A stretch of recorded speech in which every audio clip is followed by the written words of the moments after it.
আমি বলতে সাগর আমি কেমো দিতে পারবো না। বলে কি আমি বললাম, আমি কেমো দিলে আর বাঁচবো না। আমি মরে এমনি যাই। ক্যান্সার হতো মানে বাঁচেই না। আমি আর কষ্ট করে কেমো দিব না। এখন আপনি কেমন আছেন? এখন খাইতে পারি, ঘুমাইতে পারি।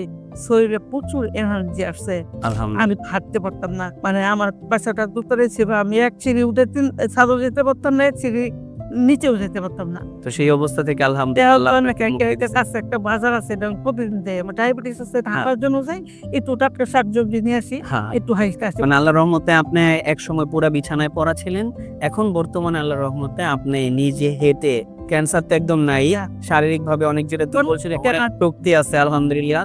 এখন নিজের যে হেঁটে পাশের বাজার থেকে গিয়ে বাজার করতে পারেন। আসসালামু আলাইকুম ওয়া রাহমাতুল্লাহি ওয়া বারাকাতুহু। আমি ডক্টর মোহাম্মদ আসলাম। বর্তমানে বিশ্বনন্দিত ক্যান্সার চিকিৎসা কেন্দ্র গণস্বাস্থ্য হোমিওতে এজ এ ক্যান্সার চিকিৎসক হিসেবে নিয়োজিত আছি। আল্লাহর রহমতে আমরা আজকে সরাসরি একটা রোগীর কাছে চলে যাব, যিনি কিনা ব্রেস্ট ক্যান্সারে আক্রান্ত হয়ে আমাদের এখানে চিকিৎসা আসছিলেন এবং আল্লাহর রহমতে আমাদের এখান থেকে চিকিৎসা করে বর্তমানে উনি সম্পূর্ণরূপে সুস্থ আছেন। চলুন আমরা শুনে আসি ওনার মুখ থেকে কিভাবে উনি আক্রান্ত হয়, কিভাবে চিকিৎসা করেন এবং বর্তমান কি অবস্থাতে আছেন। আসসালামু আলাইকুম। ওয়ালাইকুম আসসালাম। আন্টি কেমন আছেন আপনি? আলহামদুলিল্লাহ, আল্লাহ ভালো রাখছে। আল্লাহ ভালো রাখছে। আপনার নাম জানি কি? আমার নাম মোসাম্মদ শিরিন আক্তার। মুসাম্মদ শিরিন আক্তার। আপনার বাবার নাম কি? আব্দুর রশিদ মন্ডল। আপনার মায়ের নাম? জয়গুন বেগম। জয়গুন বেগম। আপনি বর্তমানে থাকেন কোথায়? গাজীপুর। গাজীপুর। গাজীপুর কোথায় এটা?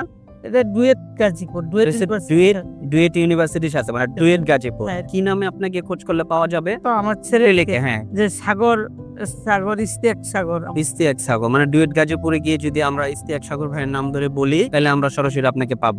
তো আপনি সর্বপ্রথম আমাদের এখানে, মানে আপনি এই যে একটা সমস্যা ছিল, কি জানি সমস্যা ছিল আপনার? ব্রেস্ট ক্যান্সার ছিল। প্রথমে টিউমার ছিল। প্রথমে টিউমার ছিল, পরে সেটা ক্যান্সারের রূপ নিয়েছে। এটা কতদিন আগে? টিউমারটা প্রায় 13-14 বছর 24 সালে আইসা ডিসেম্বরের দিকে দিকে। সম্ভবত আপনার এটা আবার যখন টেস্ট করলেন, হিস্টোপ্যাথোলজিক্যাল টেস্ট আমরা করছি, সেটাতে দেখা গেল যে এটা অলরেডি ক্যান্সার ধরা পড়েছে। হ্যাঁ। আচ্ছা, তো ক্যান্সার হওয়ার পর আপনি কি অবস্থা ছিল, কি কি চিকিৎসা নিয়েছেন? আমি অনেক জায়গায় গেছি, তারপরে দেখি অনেক টাকা খরচ লাগে। পরে মহাখালীতে গেলাম, ওখানে কথাবার্তা বলে চিকিৎসা শুরু করলাম। ওখানেও টাকা লাগছে, অনেক টাকা ছাড়া হয় নাই। তারপর চিকিৎসা চললো, 5টা কেমো দিলাম। 4টে দিছি আমি, মোটামুটি নিতে পারছি। আচ্ছা, কিন্তু 5টার সময় আমি আর নিতে পারতেছি না। কি সমস্যা হয়েছিল? মাথাটা আগুনের মতো গরম হয়ে গেছে, ঘাইমে মাথা শরীর সহ প্রচন্ড বমি, আর মাথা শরীর ঘাইমে এমন ভাবে পানি পড়তেছে, তখন শীত ছিল আরো। আচ্ছা, মানে আমি আর কোনো ভাবেই মানে কেমোটা শেষ করতে পারে না। অল্প একটু থাকতে বন্ধ করে দিয়েছে। বন্ধ করার পরে সরকারি হসপিটাল রেস্ট নিতে দেয় না, বেডে থেকে উঠাই দিচ্ছে, আরেকজনকে দিবে। পরে আমার ছেলে একটা হুইল চেয়ার ভাড়া করে না আমাকে ওটার মতো বসে বাঁধন দিয়েছে, কিন্তু আমি হুইল চেয়ার থাকতে পারছি না। আচ্ছা, আচ্ছা, পরে থাকছি।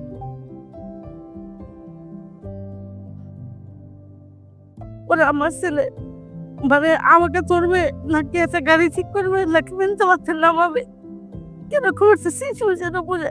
পরে আরেকজন হেল্প নিয়ে একটা সিএনজি একদম গাজীপুর আমার বাসা পর্যন্ত মানে 70 টাকা ভাড়া চাইছে, খালি আমাকে ধরে দিন তলাতে নামায় সিএনজিতে উড়াইছে। আর সারা সিএনজি মনে আমি কোথাইছে, মানে আপনি কিছু বলতেই পারবেন না। আচ্ছা, আচ্ছা, পরে বাসায় এলার পরে অনেকক্ষণ পরে আস্তে আস্তে একটু হয়েছে, কিন্তু আমি কিছুই খাইতে পারতাম না।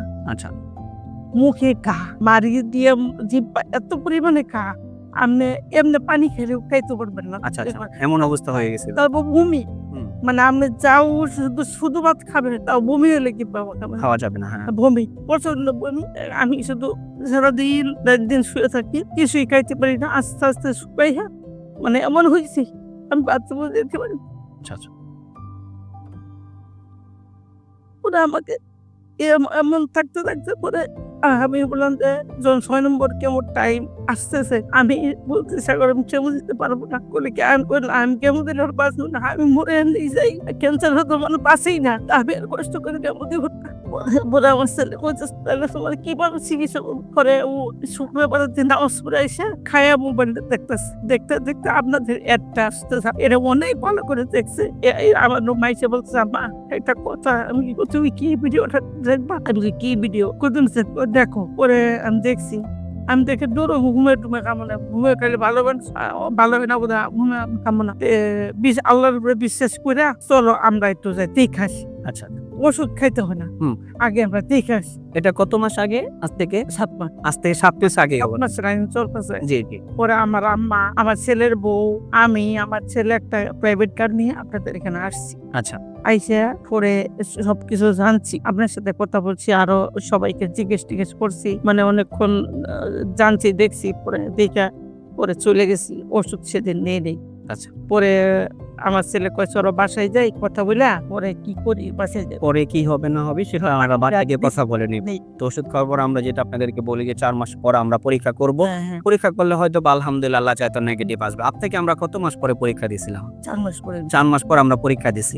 তো আল্লাহর রহমতে আপনি 4 মাস পরে আল্লাহর রহমতে আপনি ক্যান্সার থেকে সম্পূর্ণ মুক্ত আছেন। এখন কি আপনি আল্লাহর রহমতে সম্পূর্ণরূপে ভালো আছেন? হ্যাঁ, এমনিও তেমন কোনো সমস্যা নেই। ক্যান্সার তো নাই। আর এমনি খাইতে পারি, ঘুমাইতে পারি। শরীরে প্রচুর এনার্জি আসছে। আলহামদুলিল্লাহ। আমি হাঁটতে পারতাম না। মানে আমার বাসাটা দোতলায় ছিল। আমি এক সিঁড়ি উঠে ছাদেও যেতে পারতাম না, এক সিঁড়ি নিচেও যেতে পারতাম না। তো সেই অবস্থা থেকে দেওয়া আলহামদুলিল্লাহ তো আপনাকে মুক্তি দিছে। কাছে একটা বাজার আছে, এটা আমি প্রতিদিন যাই। আমার ডায়াবেটিস আছে, ঢাকার জন্য যাই। একটু টাটকা শাকসবজি নিয়ে আসি, হ্যাঁ। একটু হাইস্টা আসি। মানে আল্লাহর রহমতে আপনি একসময় পুরা বিছানায় পড়া ছিলেন। এখন বর্তমানে আল্লাহর রহমতে আপনি নিজে হেঁটে ক্যান্সার তো একদম নাই। শারীরিকভাবে অনেক যেটা বলছিলেন শক্তি আছে আলহামদুলিল্লাহ। এখন নিজের যে হেঁটে পাশের বাজার থেকে গিয়ে বাজার করতে পারেন।